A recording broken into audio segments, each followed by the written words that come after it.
बिस्मिल्लाह इन्नल हम्दुलिल्लाह नहमदुहु व नस्तईनुहु व नस्तगफिरुह व नऊज़ु बिल्लाहि मिन शुरूरि अनफुसिना व मिन सय्यिआति अअमालिना मन यहदिल्लाहु फला मुदिल्ल लहु व मन युद्लिल फला हादिय लहु व अशहदु अल्ला इलाहा इल्लल्लाहु वहदहु ला शरीका लहु व अशहदु अन्ना मुहम्मदन अब्दुहु व रसूलुहु अम्मा बाद फ़इन्न खैरल हदीस किताबुल्लाह व खैरुल हदी हदी मुहम्मदिन सल्लल्लाहु अलैहि वसल्लम व शर्रुल उमूरि मुहदसातुहा व कुल्लु मुहदसातिन बिदअह व कुल्लु बिदअतिन दलाला व कुल्लु दलालातिन फिन्नार। আসসালামু আলাইকুম ওয়া রাহমাতুল্লাহি ওয়া বারাকাতুহু। আমরা পড়তেছিলাম কিছু একদম শেষের দিকের আমাদের এই বইয়ের যে দাওয়াতি কাজ যারা করবেন তাদের জন্য কিছু কিছু কন্ডিশন বা শর্ত আর কিছু গাইডলাইন্স বা দিক নির্দেশনা। তো আমরা এখন যেখানে শেষ করছিলাম সেখান থেকে শুরু করব। 20 নম্বর পয়েন্টটা হচ্ছে defining the correct attitude towards the West and western civilization. West এবং ওয়েস্টার্ন সিভিলাইজেশনের প্রতি কারেক্ট অ্যাটিটিউডটা ডিফাইন করা and benefiting from their empirical sciences subject to the guidelines and principles of our great religion. Correct attitude হওয়া উচিত। যেমন ধরেন, তারা ইউজ করছে দেখে আমরা কম্পিউটার ইউজ করবো না, এই কথাটা কোনো মানে হয় না। এম্পিরিক্যাল সায়েন্স বলতে বোঝাচ্ছে কি, যেটা মানে প্রায়োগিকই বা পিওর সায়েন্স, যেটা ফিলোসফি অফ সায়েন্স না, প্রায়োগিক যেটা 2+2=4 কথার কথা, এই জিনিসটা যদি তাদের থেকে আইসা থাকে এতে ইউজ করতে আমাদের কোনো সমস্যা নাই। কারণ আমাদের থেকে তারা আটটা এরকম ইউজ করতেছে। আমি আগে বলছি, আবারও বলতেছি, এটা নিয়ে আমাদের কোনো কমপ্লেক্স থাকা উচিত না। পিওর সায়েন্স এবং এম্পিরিক্যাল সায়েন্স, আমি ওয়ে অফ লাইফ, ফিলোসফি, আপনার সিভিলাইজেশনের বা সিভিলাইজেশনের চালিকা শক্তি, এগুলো বলতেছি না। আমি বলছি এম্পিরিক্যাল সায়েন্সেস। যেমন ধরেন, কথার কথা, ম্যালেরিয়ার এইটা তারা আবিষ্কার করছে। ম্যালেরিয়া কিসে হয় বা কি না হয়, ঠিক আছে, তাদেরটা আমরা ইউজ করতে পারি। একইভাবে আমরা আমাদের সায়েন্টিস্টরা যখন আমাদের স্বর্ণযুগ ছিল বা এখনও ইভেন দেয়ার আর থিংস যেখানে আমাদের সায়েন্টিস্টদের অবদান থাকে বা আসে, থাকবে, থাকে, তারা হয়তো এই দেশে করুক বা অন্য দেশে করুক বা হয়তো ওয়েস্টার্ন ওয়ার্ল্ডে গিয়ে করতেছে একটা কিছু। এম্পিরিক্যাল সায়েন্সের ব্যাপারে আমাদের এই ধরনের কোনো কমপ্লেক্স থাকা উচিত না যে আমরা তাদেরটা নিব না, তাদেরই ইউজ করব না, আমরা একটা কম্পিউটার ইউজ করব না। বলে অনেক সময় ওয়েস্টার্ন ওয়ার্ল্ডের, আমাদের মানুষও বলে, ওয়েস্টার্ন ওয়ার্ল্ডের যারা ইসলামকে বা মুসলিমদেরকে ঘৃণা করে তারা বলে যে তোমাদের যদি এতই ওয়েস্টের প্রতি এতই ঘৃণা বা এতই অপছন্দ করো ওয়েস্টকে, তাহলে আমাদের টেকনোলজি ইউজ করে কেন? এটা অত্যন্ত ফ্যালাসিয়াস একটা কথা। তো আমি একটা ব্লগে লিখছিলাম এবং এটা আমি বলি অনেক সময় আপনাদেরকে যে সিভিলাইজেশনকে বা সিভিলাইজেশন মানে ওই সিভিলাইজেশন না, কোনো ওয়েস্টার্ন ইস্টার্ন সিভিলাইজেশন না, মানব সভ্যতাকে যদি আমরা, মানব সভ্যতার যে অ্যাচিভমেন্ট, যে সায়েন্স এবং টেকনোলজিতে যে পরিমাণ তাদের অগ্রগতি, সেটাকে যদি আমরা একটা 100 তলা বিল্ডিং বলে চিন্তা করি, তাহলে 100তম তালায়, এখন ধরেন 100 তালাটা 90 থেকে 100 তালা, এই তালাগুলা বানাইছে ধরেন ওয়েস্টার্ন সিভিলাইজেশন বা ওয়েস্টার্ন ওয়ার্ল্ড। আবারও আমি যখন ওয়েস্টার্ন সিভিলাইজেশন বলবো তখন একটা ওয়ে অফ লাইফ এবং তার উপর বেস করে একটা গড়ে ওঠা একটা সভ্যতা, সেটা বোঝাবো। কিন্তু মানব সভ্যতা যখন বোঝাবো তখন আরেকটা জিনিস বোঝাবো। তো কনফিউশন যেন না হয় সেজন্য আমি একটু বলে দিলাম। তো মানুষের যে অগ্রগতি সায়েন্স অ্যান্ড টেকনোলজির ক্ষেত্রে বা মেডিসিনের ক্ষেত্রে বা এর আন্ডারে যা কিছু পড়ে, সেটাকে একটা 100 তলা বিল্ডিং যদি আমরা কল্পনা করি যে এক এক করে 100টা তালা পর্যন্ত আমরা গেছি মানব কুল, তাহলে তার হয়তো 90 থেকে 100তম তালা যেটা, সেগুলা ওয়েস্টার্ন ওয়ার্ল্ডের লোকরা বানাইছে। বলতে গেলে আমাদের কোনো অ্যাচিভমেন্টই নাই গত 100 ইয়ার্স অর্সো অথবা 200 ইয়ার্স ধরেন, সেরকম কোনো অ্যাচিভমেন্ট হয়তো আমাদের নাই। কিন্তু বুঝতে হবে যে এই 100 তলা বিল্ডিংটার 90 থেকে 100 তালার অস্তিত্বই নাই যদি এখানে 50তম তালাটা না থাকে, অথবা 40 থেকে 50 তালা যে অংশটা, সেটা যদি না থাকে, তাহলে 100 তলা বিল্ডিংয়ের কোনো অস্তিত্ব নাই।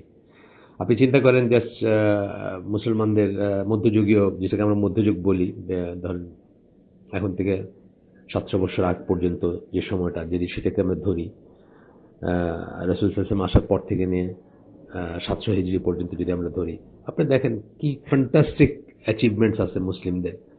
এবং এর ভিতরে এমন অ্যাচিভমেন্ট আছে যার উপর বেস করে পরের স্টেপটা, যেমন অ্যালগোরিদম যেটাকে বলি, বা বুলিয়ান অ্যালজেব্রা 1001, অথবা আপনার জিরোর কনসেপ্টটা যেটা, এগুলো সব হচ্ছে অন্য জায়গা থেকে আসছে। ওয়েস্ট পশ্চিমা শক্তি বা পশ্চিমা পরাশক্তি যাদেরকে আমরা মনে করি আজকে, তারা করেনি এগুলো। আপনি স্পেনের মুসলিম ইউনিভার্সিটিতে ছদ্মবেশে খ্রিশ্চিয়ানরা পড়তে আসতো, কারণ ইউরোপ তখন বারবেরিয়ান্স ছিল, বর্বর ছিল, সেখানে কোনো শিক্ষা দীক্ষা ছিল না, বরং চার্চ শিক্ষা দীক্ষার বিরোধিতা করত। এবং সায়েন্সের তো অবশ্যই বিরোধিতা করতো, মানুষকে মৃত্যুদণ্ড দিয়েছে তারা সায়েন্সের করার জন্য। সুতরাং এটা নিয়ে আমাদের কোনো কমপ্লেক্স থাকা উচিত না। এম্পিরিক্যাল সায়েন্স এটা কারো বাবার সম্পত্তি নয়, এটা একটার উপর একটা, একতলা, দুইতলা, তিনতলা, পাঁচতলা, হয়তো একতলা থেকে পাঁচতলাটা করছে মায়ান সভ্যতা যাদের ছিল, মেক্সিকো বা আপনার পেরু বা ওই সমস্ত জোনে যারা ছিল, তাদের হয়তো অ্যান্ডেস বা ওই সমস্ত জায়গার মানুষজন করছে হয়তো 1 থেকে 5 তলা, 5 থেকে 10 তলা তো ইজিপশিয়ানরা করছে। কথার কথা আমি বলতেছি জাস্ট, আমি তো ক্রোনোলজি আমার তো মুখস্থ নাই। তারপরে হয়তো গ্রিকরা করছে, তারপরে তো রোমানরা করছে, ইন্ডিয়ানরা করছে, অফকোর্স ইন্ডিয়ানরা করছে, ইন্ডিয়ানদের অনেক অবদান আছে, স্পেশালি ম্যাথসে এবং অন্য জিনিসে। মুসলিমদের তো মেডিসিনে আছে, ম্যাথসে আছে, অ্যাস্ট্রোলজিতে আছে, সরি অ্যাস্ট্রোনমিতে আছে, মাফ করবেন, অ্যাস্ট্রোনমিতে, অ্যাস্ট্রোলজি না, মাফ করবেন, ভুলে মুখে চলে আসছে। অ্যাস্ট্রোনমিতে আছে, অ্যাস্ট্রোফিজিক্সে আছে, আপনার নেভিগেশনে আছে মুসলিমদের অবদান, মিলিটারি সায়েন্সে আছে, অনেক কিছুতে আছে, মানে অনেক, I can go on and on and on, মানে কত কিছুতে আছে।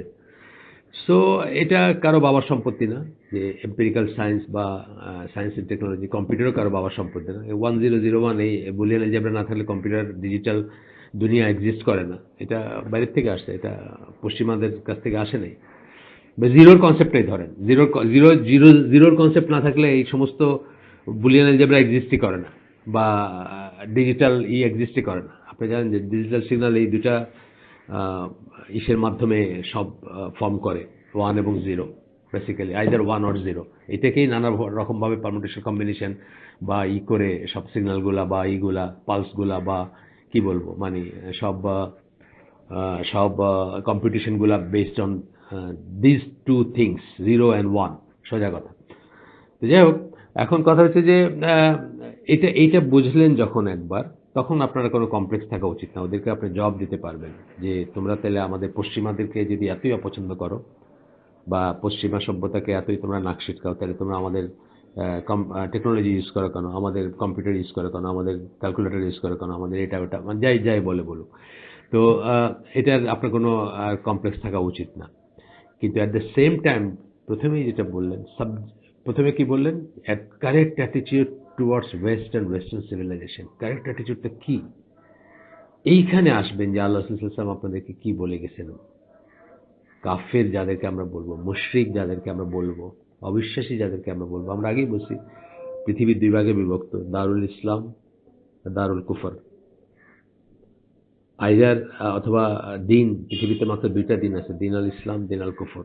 আপনি আইদার মুসলিম অথবা কাফের। সুতরাং আদারদের মুসলিম যে ওয়ার্ল্ডের যে অংশটা আছে, সেই অংশটার ব্যাপারে আল্লাহ রাসূল সাল্লাল্লাহু আলাইহি ওয়াসাল্লাম পরিষ্কারভাবে বলে গেছেন আপনি কি করবেন এবং কি করবেন না। তাদের ভিতরে থাকবে না, আমরা তো এগুলো নিয়ে কথা বলছি আগে, তারপরে যারা নতুন আসছেন বা যারা শুনতেছেন প্রথমবারের মতো, তাদের ভিতরে আমরা থাকবে না। তাদের আলো আর আমাদের আলো একটা থেকে একটা দেখা যাবে না। যে তাদের ভিতরে থাকে সে তাদেরই একজন, যে তাদেরকে ভালোবাসে সে তাদেরই একজন, যে তাদের ভিতর থাকে তাকে তার সাথে রাসূল সাল্লাল্লাহু আলাইহি ওয়াসাল্লামের কোনো লেনদেন নাই। এই ধরনের কত হাদিস যে আছে। সুতরাং এইটা যেমন ভ্যালিড, তেমনি এটাও ভ্যালিড যে তাদের সাথে সায়েন্স টেকনোলজি শেয়ার করতে, বা তাদের কাছ থেকে নিতে বা তাদেরকে দিতে, বা এটা একইভাবে মানে সেটা গ্রহণ করতে আমাদের কোনো আপত্তি নাই। তাদের সাথে ব্যবসা করতেও আমাদের আপত্তি নাই। ব্যবসা জানেন তো, বেসিক্যালি কাফেরদের সাথে ব্যবসা আপনি করতে পারেন, যদি সেই ব্যবসালব্ধ অর্থটা মুসলমানদের এগেনস্টে ব্যবহার না করা হয়, মুসলমানকে নিধন করার জন্য ব্যবহার করা না হয়, অথবা মুসলমান স্বার্থের এগেনস্টে না যায়, আপনি ব্যবসা করতে পারেন। কিন্তু আপনি তাদের ভিতরে বসবাস করতে পারেন না। আপনি তাদেরকে ইমিটেট করতে পারেন না। মানে যে সমস্ত জিনিসগুলো তাদের পিকিউলিয়ার, যেমন তাদের ওয়ার্ল্ড ভিউটা কি, মানে মেটেরিয়ালিস্টিক ওয়ার্ল্ড ভিউ। তারা অদৃশ্য কিছুতে বিশ্বাস করে না, যেটা ধরতে পারে ছুঁতে পারে সেটাতে বিশ্বাস করে। এই ওয়ার্ল্ড ভিউ আমরা নিতে পারি না।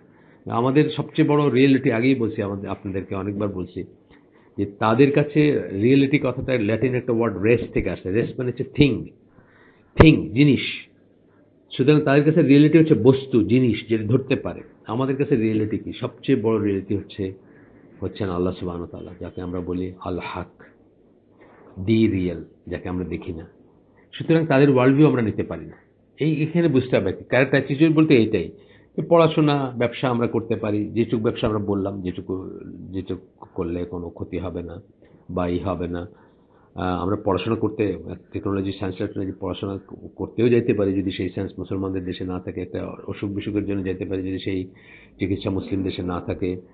ব্যবসা বাণিজ্য করতে পারি, দাওয়াতি কাজে যাইতে পারি। বাট তাদের মানে আচার আচরণ, সংস্কৃতি, সভ্যতা, সভ্যতা, তাদের যে বেসগুলা, যেমন ধরেন আপনি দেখতেই পাচ্ছেন হিন্দুইজমের কি চেহারা বাইরেতেছে এখন ইন্ডিয়ার থেকে। হিন্দুইজম আসলে কি জিনিস এখন বোঝা যাচ্ছে, মোদি এসে এটা খুব ভালো করে বোঝাই দিয়েছে সবাইকে। একইভাবে আপনার নরওয়ে এবং মানে সুইডেনের কথা, স্ক্যান্ডিনেভিয়ার কথা যদি আমি বলি, সুইডেনের কথা আমি বলছি আগে, যে সুইডেন হচ্ছে এমন একটা দেশ যেখানে মা ছেলের সাথে ঘুমাইতে পারে, মেয়ে বাপের সাথে ঘুমাইতে পারে, যদি তাদের কনসেন্ট থাকে, অর্থাৎ দুজন যদি রাজি হয় তাহলে কোনো সমস্যা নেই। By law it is permitted. সেটাকে আমরা কখনো ইমিটেট করতে পারি, সেটার অংশ হতে পারি, বা সেটাকে ভালোবাসতে পারি, বা সেটার মতো, সেটার ভিতরে আমরা থাকতে পারি, পারি না আমরা। এই জিনিসটাই বোঝাচ্ছেন এখানে, defining the correct attitude towards the West and western civilization and benefiting from their empirical sciences. তারপরে আবার বলতেছেন সেটাও subject to the guideline and principles of our great religion. Subject to the guidelines and principles. আমাদের কিছু guideline আছে, কিছু principles আছে। কোথায় আমরা কোনটাকে জরুরত মনে করব, কোনটাকে প্রয়োজনীয় মনে করব, কোনটাকে প্রয়োজনীয় মনে করব না। যাই হোক, আমি অনেকে একটা গল্প বলে থাকি। আমি 92 সালের দিকে চেষ্টা করছিলাম যে জাহাজ থেকে নেমে পড়বো, নেমে এক ব্যবসা ট্যাবসা করবো এখানে বাংলাদেশে বা সিঙ্গাপুরে। আমার এক খুবই ক্লোজ একটা ক্যাপ্টেন ছিল, চাইনিজ, সিঙ্গাপুরিয়ান চাইনিজ। ক্লোজ বলতে খুব ভালো মানুষ ছিল সে, অত্যন্ত ইন্টিগ্রিটিওয়ালা মানুষ। এটা আমি তাকে কাফের বলে অ্যাপ্রিসিয়েট করতেছি তা না, মানুষ হিসেবে বলতেছি যে তার মতো ইন্টিগ্রিটিওয়ালা মানুষ আমি আমাদের ভিতরেই কম দেখছি খুব জীবনে। মানে একটা কথা বললে সেই কথাটা সত্য বলবে, একটা কথা বললে সেই কথাটা আপ্রাণ চেষ্টা করবে রাখতে, ওয়াদার বরখেলাপ করবে না, নিজের উপর ব্লেম নেবে, নিজে যদি কোনো একটা ভুল করে থাকে সাথে সাথে বলবে যে আমি এটা করছি, ইত্যাদি ইত্যাদি কারণে তার সাথে আমি একটু ব্যবসা করতে চাইছিলাম, বা মনে করছিলাম যে সিঙ্গাপুর বাংলাদেশ মিলে একটা ব্যবসা জেনারেট করা যায় কিনা। তখনকার আমার যে বুঝ সে অনুযায়ী আর কি। এখন 92 সালে তো আমার এই বুঝ ছিল না, এখনকার দুনিয়ার, এখনকার আমার যে ওয়ার্ল্ড ভিউ এখন বা যা বুঝি সেটা তো আর তখন ছিল না। তো তখন সে তার এক বিলিয়নিয়ার চাচা আছে সিঙ্গাপুরে, তার কাছে পরামর্শ করতে গেছিল আর কি ব্যবসার ব্যাপারে। যখনই বলছে যে এই পাশে আমি, আমার সাথে আরো কিছু দিনী ভাইরা ছিলেন, তখনকার আমার দিন যেটা ছিল তার ইসে তবলিগ টবলিগ বা এই ধরনের দিনী ভাইরা কিছু ছিলেন, তাদের কথাও তাকে বলছি। তো সে গিয়া তার চাচাকে বলছে যে এরা খুব ভালো মুসলিম, এরা তার মতো করে সে তার ইমপ্রেশনটা বলছে আর কি, যে এরা ভালো মুসলিম, এরা কথার বরখেলাপ করে না, এরা কমিটমেন্ট রক্ষা করে, সত্য কথা বলে, ইত্যাদি ইত্যাদি। চাচা বলছে তুমি এর সাথে ব্যবসা করো না। সাথে সাথে চাচা এসে শুনেই বলছে, তার সেই বিলিয়নের চাচা, তুমি এদের সাথে ব্যবসা করো না, তুমি পারবা না এদের সাথে ব্যবসা করতে। তখন উনি খুব অবাক হয়েছে, আমার ওই ক্যাপ্টেন বন্ধু, যে চাইনিজ, সিঙ্গাপুরিয়ান চাইনিজ আর কি। সে তাকে জিজ্ঞেস করছে কেন আপনি এই কথাটা কেন বলেন। উনি কি বলছেন জানেন? How do you entertain them. ব্যবসা করতে যাওয়া, ব্যবসার খাতিরে এন্টারটেইন করতে হয়। এন্টারটেনমেন্ট হচ্ছে ব্যবসার একটা মদ খেতে যাবা, পাবে বসবা, বিয়ার সিপ করবা, ন্যাংটা নাচ দেখবা, কোনো নাইট ক্লাবে যাবা, এন্ড এটার ভিতর দিয়ে ডিলগুলা মানে শক্ত করে সিমেন্টিং হবে বা হবে। ব্যবসার ওয়ার্ল্ডটা এইভাবে চলে, specially Chinese, Japanese, eastern, east Asian যে কালচার, কোরিয়ান, চাইনিজ, জাপানিজ, তাদের ব্যবসার ওয়ার্ল্ডটা এইভাবেই চলে। I have witness this. আমি দেখছি আমাদেরকে যখন ওই ডকিয়ার্ডে গেছি, যখন দাওয়াত করছে, আপনি জানেন যে ডকিয়ার্ডে যে আমরা নতুন ডেলিভারি নেই অথবা নতুন করি, অফিসিয়াল, এটা অফিসিয়াল দাওয়াত, এটা কিন্তু কোনো না, সাইড লাইনের কোনো কিকব্যাক না, বা কোনো করাপ করাপ করার কোনো চেষ্টা না। এটা একটা জাস্ট, ধরেন একটা জাহাজ আপনি ডেলিভারি করে নিতে গেছেন, আপনি আসেন এখানে ফর 50 days 60 days, আপনাকে অফিসিয়ালি এন্টারটেন করবে ডকইয়ার্ড। ডিনারে নিয়ে যাবে, সাথে আপনার বা কোনো একটা ইসে নিয়ে যাবে।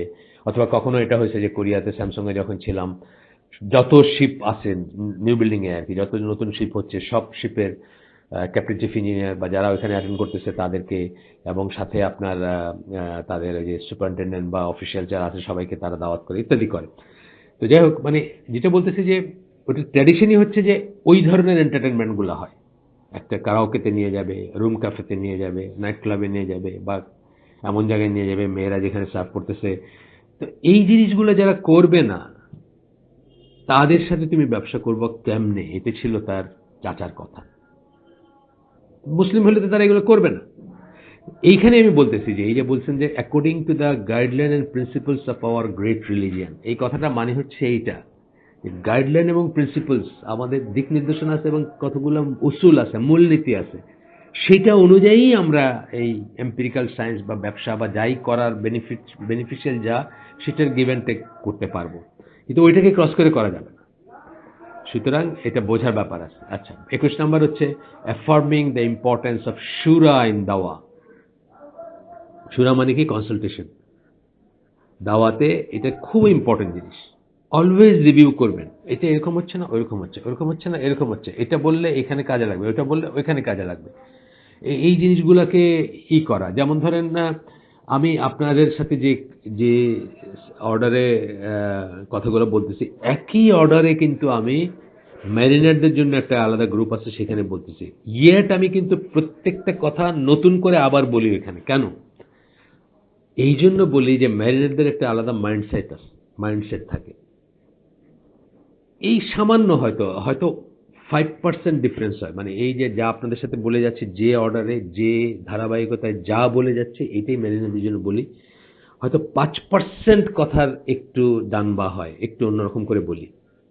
তার কারণ কি? ম্যারিনারদের একটা মাইন্ডসেট আছে, তাদের একটা লাইফস্টাইল আছে, তাদের একটা স্ট্যান্ড অফ লিভিং আছে, তাদের একটা ব্যাকগ্রাউন্ড আছে, এবং তারা একটা হার্ডকোর প্রফেশনাল গ্রুপ। হার্ডকোর মানে একদম বিশেষায়িত প্রফেশনাল গ্রুপ আর কি। মানে যেরকম আর্মি একটা প্রফেশনাল গ্রুপ, চা বাগানের ম্যানেজাররা, অ্যাসিস্ট্যান্ট ম্যানেজাররা একটা আরেক ধরনের প্রফেশনাল গ্রুপ। তাদের কতগুলা পিকিউলিয়ারিটি থাকে, তাদের কতগুলো মাইন্ডসেট থাকে। কিন্তু সত্য সন্ধানীতে আমরা কাদের জন্য কথা বলতেছি? আম সবার জন্য।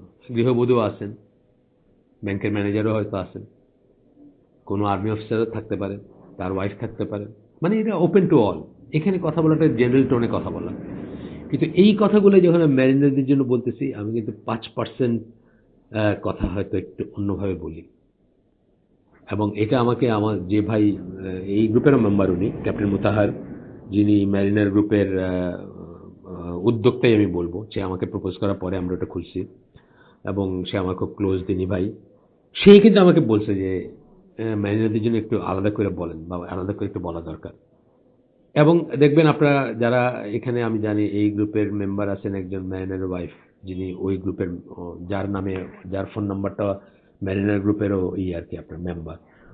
উনি নিশ্চয়ই বোঝেন যে একটু হইলেও আমি ডিফারেন্ট কথা বলি, একটু 5% ডিফারেন্ট কথা বলি। এই কথাটা এখানে বলতেছেন যে সুরা, এই যে মোতাহার আমাকে বললো, আমি বলতে পারতাম মোতাহার তুমি 28 ব্যাচের জুনিয়র, আমি 11 ব্যাচের, তুমি আমার 17 বছরের জুনিয়র, তুমি এত কি বুঝো, দাওয়ার কি বুঝো না। মোতাহার বলছে আমাকে, আমি কথাটা নিছি, কারণ সত্যি তো যে ম্যারিনারদের একটা মাইন্ডসেট আছে। এইভাবে যদি কখনো আমি ফর এক্সাম্পল শুধুমাত্র ইঞ্জিনিয়ারদের জন্য কথা বলতাম, সিভিল ইঞ্জিনিয়ারদের জন্য, অথবা ব্যবসায়ীদের জন্য শুধুমাত্র ব্যবসায়ী কমিউনিটিতে কথা বলতাম, ডেফিনেটলি আমার কিছু জিরোইং হইতো বা একটু আলাদা করে কথা বলতাম। এই কথাটাই বলতেছেন, অ্যাফার্মিং দ্য ইম্পর্টেন্স অফ শুরা ইন দাওয়া অ্যান্ড দ্য নেসেসিটি অফ দাইয়াজ লার্নিং দ্য ফিক অফ কনসালটেশন।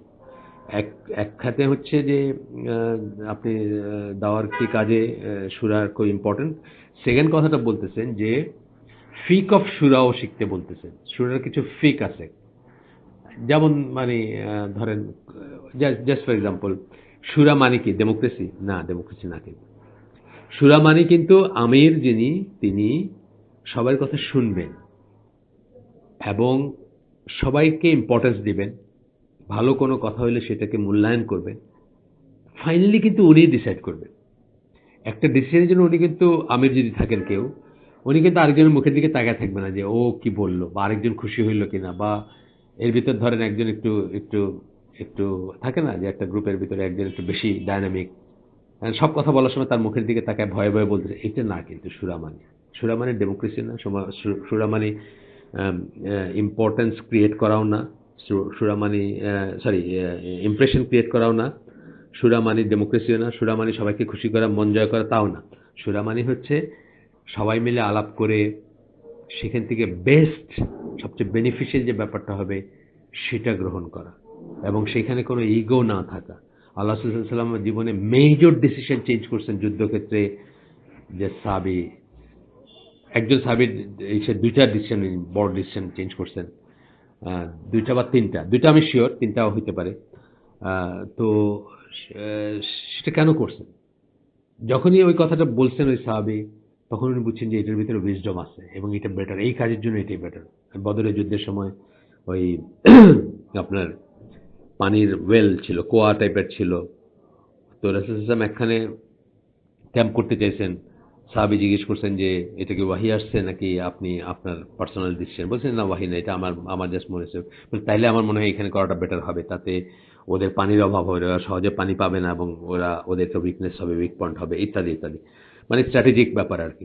রাসূল সাল্লাল্লাহু আলাইহি ওয়াসাল্লাম সাথে সাথে মেনে নিয়েছেন এটা। এই সাহাবীরই কথায় আরেকখানে সম্ভবত খাইবার যুদ্ধে আমার যতদূর মনে পড়ে, এই সাহাবীর কথাই আবার ডিসিশন চেঞ্জ করছেন আল্লাহ রাসূল সাল্লাল্লাহু আলাইহি ওয়াসাল্লাম। আমি আপনাদেরকে ওই নাম টাম দিতে পারবো একটু সময় দিলে আর কি, যাই হোক। তো এইটা গেল। 22 নম্বর পয়েন্ট হচ্ছে বিং এ গুড এক্সাম্পল। হ্যাঁ, এটা অত্যন্ত বড় জিনিস। আপনি যে কথাগুলা বলতেছেন, সেই কথাগুলা যে আপনি জীবনে ধারণ করতেছেন, আপনি একটা এক্সাম্পল হওয়া উচিত আপনার, যে আপনি সেই কথাগুলা আম, জীবনে ধারণ করতেছেন, বা যা বলতেছেন সেটা করে দেখাচ্ছেন, করতেছেন। জাস্ট ফর এক্সাম্পল, আপনি কাউকে বললেন যে আহ, মানে কাপড় চোপড় লুজ হওয়া উচিত না, জাস্ট কাউকে বললেন যে ভালো একজন মুসলিমের কাপড় চোপড় সবসময় লুজ হবে, তারপরে আপনাকে দেখা গেল আপনি জিন্স এবং টি শার্ট পরে ঘুরতেছেন। ওই কার জানি আছে, ওই শর্টস পরে মানে সৌদি আরবে এটা নিয়ে খুব আলোচনা হয়েছে, কোনো একজন আর কি, কোনো একজন যিনি ইন্টারন্যাশনাল ওয়ার্ল্ড মানে ইন্টারন্যাশনাল স্টেজে পরিচিত মানুষের কাছে, উনি ডিজনিল্যান্ড বা কোথাও গেছেন, শর্টস টাইপের জিনিস পরা, টি শার্ট পরা, মানুষ মানুষ শক্ট একদম। এটা এটা হওয়া উচিত না।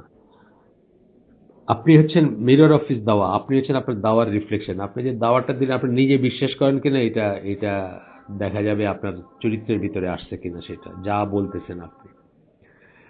আমি আল্লাহর কাছে পানা চাই, আল্লাহর কাছে সবসময় আমি এই চাই যে আল্লাহ, আমি যেন নিজে করতে পারি। আমার নিজের অনেক শর্টকামিং আছে, যেমন বলছি আপনাদেরকে এক সময় যে আমার আমার বেশ রাগ হয় বা রাগ আছে। আমি আল্লাহর কাছে চাই যে আমার রাগের অনিষ্ট থেকে যেন আল্লাহ আমাকে রক্ষা করে। এই সমস্ত জিনিসগুলো আর কি, মানে যে নিজের যে দোষ আছে সেগুলোকে নিজেকে অ্যানালাইসিস করা, নিজের দোষকে কার্টেল করা, এবং যা দাওয়াত দিচ্ছেন সেটার উপরে নিজে থাকবেন, নিজে একজন এক্সাম্পল হবেন, যাতে মানে বেস্ট অফ দাওয়া হচ্ছে এক্সাম্পল। আমাকে ওই যে সিলেটে ওইটা বোধহয় অলরেডি ওনারা পোস্ট করছেন, ওই যে কি করে দাওয়াত দিবেন ফ্যামিলিকে এবং ইসেকে। তো ওইখানে আমি ওই আব্দুল শফিক ভাইদের অ্যারেঞ্জমেন্টে হয়েছিল আর কি, সিলেটে তাকো মসজিদের একটা ভিডিও ক্লিপ আছে, অল্প হয়তো 20 মিনিটের মতো বা কিছু, অলরেডি এটা পাবলিশও করছেন ওনারা, আমি দিছিলামও বোধহয় আপনাদের। তো ওইখানে যেটা বলছেন, আমি প্রথম পয়েন্টই বলছি, ফ্যামিলিতে কি করে দাওয়াত দেবেন। ফ্যামিলিকে দাওয়াত দেওয়ার মানে প্রথমই হচ্ছে এক্সাম্পল হওয়া, বেস্ট এক্সাম্পল হওয়া। এক্সাম্পল যদি হন, অটোমেটিক্যালি আপনার আপনার ফ্যামিলি আপনাকে সবচেয়ে ক্লোজলি জানে। আপনার মুনাফিকিগুলা, নিফাকগুলা, আপনার শর্টকামিংগুলা সবচেয়ে বেশি তারা জানবে। সুতরাং তারা যখন দেখবে যে আপনার ভিতরে আপনি খালিস, আপনি সিনসিয়ার, আপনি যা বলেন তা করেন, অটোমেটিক্যালি তাদের উপর এফেক্ট আসবে। আচ্ছা, যাই হোক। তারপরে বলতেছেন যে নিজের আয়না, নিজের দাওয়ার আয়না হচ্ছে, দাইয়া হচ্ছে ইজ দ্য মিরর অফ দাওয়া। তার নিজের দাওয়ার মিরর, সে আয়না, সেখানে দেখা যাচ্ছে তার দাওয়াটা কাজে লাগছে কিনা, বা আসল কিনা, সত্যি কিনা, নিফাক আছে কিনা এটার ভিতর। And example from which others will learn, এবং এমন একটা এক্সাম্পল যে থেকে অন্যরা শিখবে। 23 নম্বর point, following the path of wisdom and beautiful preaching, making the words of Allah the standard of দাওয়া অ্যান্ড প্রিন্সিপালস টু ফলো। কোন ওয়ার্ড? সেটা হইল সূরা নাহলের 125 নম্বর আয়াত করছেন, উদু ইলা সাবিলি, উদু ইলা সাবিলি, একটা আয়াত আছে না, উদু ইলা সাবিলি রাব্বিকা বিল হিকমাতি ওয়াল মাওয়াইজাতি আমার একটু ছোট ফন্ট আর কি, পড়তে কষ্ট হচ্ছে, আমার মুখস্থ নাই আয়াতটা। এইভাবে শুরু হয় আর কি আয়াতটা। আমি পুরোটা পড়লাম না, মাফ করবেন। ইংলিশটা পড়ে দিচ্ছি, ইংলিশের ফন্ট বড়। ইনভাইট ম্যানকাইন্ড, সরি, মানুষকে দাওয়াত দাও ও মোহাম্মদ। ইনভাইট ম্যানকাইন্ড ও মোহাম্মদ, মানুষকে দাওয়াত দাও হে মোহাম্মদ, এগুলো ব্র্যাকেটে, ম্যানকাইন্ড ও মোহাম্মদ ব্র্যাকেটে। To the way of your lord, তোমার প্রভুর দিকে, তোমার রবের দিকে। উইথ উইজডম, বিল হিকমাতি বললাম যে ওইটা হলো wisdom. With the divine revelation of and the Quran and fair preaching, এবং সুন্দর সুন্দরভাবে দাওয়াত দাও, সুন্দর করে। এখানে শব্দটা ইউজ করছেন হাসানাতি, মাওয়াইজাতিল হাসানাতি, সুন্দর ইসে পিচিং এর দ্বারা দাওয়াত দাও সুন্দর করে। হাসান, আপনি জানেন হাসানের দুইটা মিনিং, উত্তম এবং ভালো এবং সুন্দর দুইটাই মিনিং। ওয়ালাদুন হাসানুন মানে গুড বয়, আবার হাসান মানে সুন্দর, সুন্দর সেন্সের বিষয়। যাই হোক, and fair preaching and argue with them in a way that is better, এবং যদি আর্গো করতে হয় তাহলে কি করবেন, যেটা সুন্দর, আবারও এখানে আহসানু কথাটা ইউজ করছেন লাস্টে, যেটা সুন্দর সেইভাবে। এটা আহসানু হচ্ছে আপনার কম্পারেটিভ বা সুপারলেটিভ দুটাই হয়। ওই ওই হিসেবে বলছেন যে যেটা বেটার সেইভাবে আর্গু করবা তাদের সাথে, অর্থাৎ সুন্দর করে কথা বলবেন, সুন্দর করে আর্গু করবেন, নিশ্চিত জ্ঞানের উপর করবেন, এই সব কিছু চলে আসবে এটার ভিতরে। যাই হোক, দ্য স্ট্যান্ডার্ড অফ দাওয়া and the principles to follow, মানে এই আয়াতটার কথা বলতেছেন, এটা যেন আমাদের দাওয়াতের স্ট্যান্ডার্ড হয় এবং প্রিন্সিপালও হয়, টু ফলো, মূলনীতি যেন হয়, যে আমরা সুন্দর করে ডাকবো। আর একটা পয়েন্ট পড়ে আজকের জন্য শেষ করবো, আর কিছু বাকি থেকে যাবে, ইনশাল্লাহ আগামী দিন শেষ হবে। 24 নম্বর point, acquiring patience because this is the attribute of the prophets and messenger. ধৈর্য থাকতে হবে। আমরা তো বলছি, এখানে পড়ছি, আপনাদের কাছেই পড়ছি, যে আলী রাদিয়াল্লাহু আনহু বলছেন, আসার এটা, যে মানুষের যেরকম মাথা, দিনের সেরকম ধৈর্য। ধৈর্য কেটে ফেলে দিলে দিন থাকবে না, দিনের কিছুই থাকে না। মানুষের যেমন মাথা কেটে ফেলে দিলে কিছু থাকে না, সেরকম। তো এখানে বলতেছেন যে এটা হচ্ছে নবী পয়গম্বরদের গুণ, ধৈর্যটা। আপনার রাসূলুল্লাহ সাল্লাল্লাহু আলাইহি ওয়াসাল্লামের লাইফে দেখেন, ইয়াকুব আলাইহিস সালামের লাইফ দেখেন, মানে ধৈর্যের কি কি স্ট্যান্ডার্ড ছিল, কি মানে কি বলবো, মানে ধৈর্য, এটা মানে যার ভিতর সামান্যতম ইগো আছে সেইটা এই সমস্ত জিনিস এন্ডিউর করতে পারার কথা না। আল্লাহ রাসূল সাল্লাল্লাহু আলাইহি ওয়াসাল্লামকে মুনাফিকদের সর্দার মদিনায় সে এইরকম কথা বলছে যে তুমি আমার কাছে এসো না, তোমার গন্ধ লাগে, আমার তোমার গন্ধ আমার কাছে ভালো লাগে না, এরকম ভাবে বলছে, পার্সোনালি বলছে। উনি সেটা রিভেঞ্জ নেন নাই, উনি সেটাকে গায়ে মাখেন নাই। ইসলামকে অপমান করছে, অফকোর্স সেটাকে শাস্তা করছেন বা ই করছেন, কিন্তু পার্সোনালি ওনাকে অনেক খারাপ কথা অনেকেই বলছে বা খারাপভাবে ট্রিট করছে, মাফ করে দিয়েছেন সবাইকে, এবং এটা উনি গায়ে মাখেন নাই। যাই হোক, and the reason for the success of their দাওয়া, এবং তাদের সাকসেস, তাদের দাওয়া যে সফলকাম হয়েছে, সেটারও কিন্তু মূলে আছে আল্লাহ প্রদত্ত যে অসীম ধৈর্য ছিল তাদের, সেটা। আজকে আমরা এখানে শেষ করে দিই, আমার একটু ব্যস্ততা থাকাতে একটু দেরি হলো পোস্ট করতে এটা। আল্লাহ আমাদেরকে তৌফিক দেন যা শুনলাম তার উপর আমল করার। সুবহানাকা আল্লাহুম্মা বিহামদিকা আশহাদু আল্লা ইলাহা ইল্লা আনতা আস্তাগফিরুকা ওয়া আতুবু ইলাইক। আমরা যে শুনলাম তার ভিতরে ভালো কিছু যা শুনছি, ভালো যা কিছু শুনছি, সমস্ত প্রশংসা আল্লাহর, আলহামদুলিল্লাহ। এবং খারাপ কিছু শুনে থাকলে সমস্ত ব্যর্থতা আমার, এবং সেটা শয়তানের তরফ থেকে।